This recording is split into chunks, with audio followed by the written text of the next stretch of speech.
My dog died, which I was particularly upset about. I love that dog. And sadly, I had a friend pass away. He had cancer, and I watched him slowly die over the period of about 8 months. I think at that stage I started to think to myself, everyone kept on telling me that God loved me, and I kept on thinking, God killed my dog. He doesn't love me. I'm going to find out for myself what the real truth is. The truth for myself anyway. As an Aussie, first thing I'm going to think of is go to a church. Everybody was singing so much, I couldn't believe it. I didn't know any of the words that anyone was singing. I didn't know any of the notes to hit or whatever. I felt pretty stupid. Beautiful teachings in the Bible. But I didn't find what I was looking for. And I was working alongside a Hindu. And one of the things that I kept on asking him is, talk to me about all these gods. I don't understand. How come you have to have all these gods? I said, but seriously, bro, what's the deal with the guy with the elephant head? Come on, he's got a few arms, he's got an elephant head. Come on, what's going on there? You've got lions' heads, tigers' heads, eagles' heads. They're all so much better than the elephant's head. Why did he pick that one? And he didn't find it very funny. I also investigated Judaism. But again, after I kept on asking questions, I just didn't find what I was looking for. Then I looked into Buddhism. Now, I really liked Buddhism. I thought this was great. You get to relax. This is not so much a religion of God, but just a good way to live. It's a nice way to live. And I said, look, I've investigated all the religions and I can't find what I'm looking for. And he said to me, well, what have you investigated? And I said, oh, well, look, I've investigated Christianity. I've investigated this ism, that, all the isms. He goes, well, what about Islam? And I went, Islam? Okay. Mate, they're terrorists. I'm not going to investigate Islam. They're crazy. No way, But lo and behold, alhamdulillah, I found myself walking into Preston Mosque one day. I was very nervous parking my car in the car park. I thought it might explode. I walked straight across the prayer rug with my shoes on. I walked straight past the brother praying. As he went into sujood, I almost stepped on his head. I had no idea, right? I walk across and I stopped. Abu Hamza came out of a door. That's the brother who just introduced us before, Samir. And I thought, this is it. I'm about to die. And we used to sit down and we talk about the different sort of questions that I had and the things that I wanted to know about Islam. They were very hospitable. I kept on getting cups of tea, biscuits. Now, no other religious sect had done this for me, right? So I was quite impressed. I'm not sure, I don't want to offend anyone again, but as an Australian, if you offer someone a cup of tea and they say no, you go, okay. These guys wouldn't take no for an answer. Would you like a cup of tea, bro? No, thanks, bro. Are you sure? No, I'm right. Are you sure, bro? I'll go get one. No, I'm right, bro. No, I'm getting one anyway. Sure. Look, I'll just get you one, right? No worries, I'll get you one. All right, man, I'll take the tea, Subhanallah. When I was sitting down with the brothers from the mosque, when I would say, listen, I don't understand this. What about this? They would never just answer from their opinion. They would always pick up the Quran. They would open it up, and it would be like, they're like human indexes. They would just, bang, page 142, read this. And I would read it and I would go, wow, that's beautiful. And I would say, look, where's all this part about killing people and blowing up cars? And I don't see that. Is it somewhere towards the back that I haven't read it yet? I can't find it. First impressions when I walked in were that these guys were terrorists.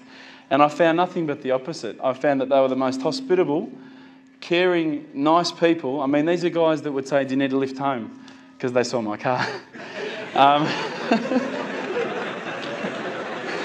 Do you need a panel beater? Do you need a new motor? And I remember speaking to them and they said, look, Islam is not just a religion for yourself, it's also a religion based on a whole social community.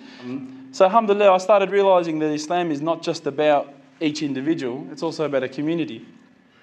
I also asked questions about the hijab and why couldn't I wear it?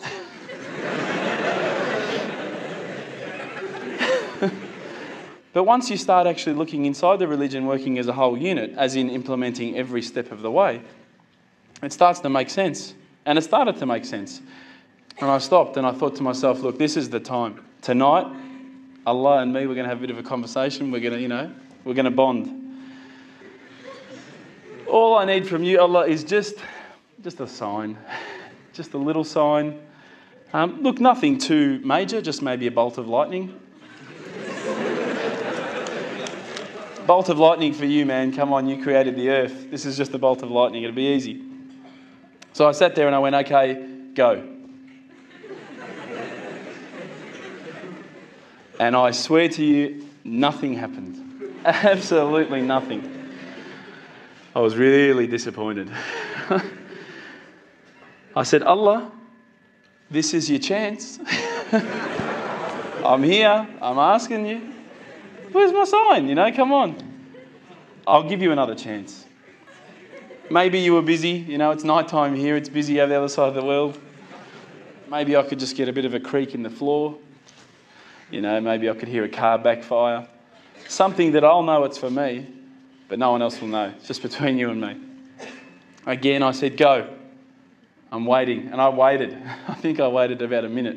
And that felt like a long time at the time. And nothing happened. Absolutely nothing happened.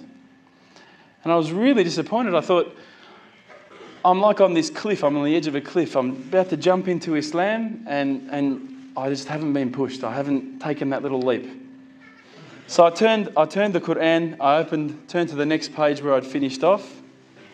SubhanAllah, the very next verse that I read, for those of you who ask for signs, have we not shown you enough already? Look around you at the skies, the stars, land, the oceans. These are the signs for the people of knowledge. SubhanAllah. Straight away, my whole world changed. I was staring at the Quran. I was just in shock. I couldn't believe that I'd been so arrogant to ask for my own specific sign when the signs had been around me all the time. There's a creator because there's a creation. So I closed the Quran. I had the best night's sleep, I got to tell you. I went straight to the mosque the next day. Alhamdulillah, Abu Hamza was there again. I said, Abu Hamza, this is what's happened to me. He said, that's it, you become a Muslim today. There's no mucking around with Abu Hamza. He goes, don't worry about all that. Yallah. So, but when I walked into the mosque, the people just started pouring in. And I went, SubhanAllah, look at this religion. I've been to churches where there's, 20 people, 30 people, 50 people. There was about 1,000 people that night. And I thought, this is amazing. This religion is truly the religion of choice. And then I found out it was the first night of Ramadan. He said, no, you've got to make shahada. We need witnesses. You've got to say these words. I said, can't you just let me do it in English? Have you seen the guys out there, man? They've all got beards down here. They're massive. You get these words wrong, I'm a dead man again, He goes, no, you have to say them. And trust me, bro. Trust me. And I did. And alhamdulillah, I did. I stood up in front of all the brothers and I, to be honest with you, I was looking across this sea of beards. I was mesmerised. I started to say the words and all the fear went out of my body and out of my heart. Ashhadu an la ilaha illallah wa ashhadu an Muhammadan Rasulullah. And I felt like a shower had been turned on and my whole body had been flushed clean. And trust me, I needed to be flushed clean. I was standing up there. All the brothers started yelling out, Takbir, Allahu Akbar. I thought I'd done something wrong. And they started coming towards me and I thought, oh no. I'm pretty sure I said what he said. And they started hugging me and kissing me. Now, I had never been hugged and kissed by that many men in my life. But I felt the brotherhood. Straight away, I could see people had tears in their eyes. And subhanAllah, I had tears in my eyes. And I sat there with people and I spoke to people I didn't even know, I'd never met before in my life. And they were talking to me as though I'd known them for 30 years. And it was that day, that point in that moment that I realised I had more brothers, more sisters than I could ever have imagined. And good brothers and sisters, not bad ones, I'm talking good ones. SubhanAllah, I sat there maybe, I don't know, I can't remember how long, just talking to people. They were asking me questions. I went home with such a beautiful feeling because I knew at that stage that I had a clean slate. If you haven't felt the feeling that I'm talking about, I sincerely hope it happens to you at one stage in your life. I encourage you to investigate all the religions, and particularly Islam. I would say that one of my favourite verses, I'll end with this verse, is a particular verse that says, "Let there be no compulsion in religion, because the truth stands clear from error." Assalamu alaikum.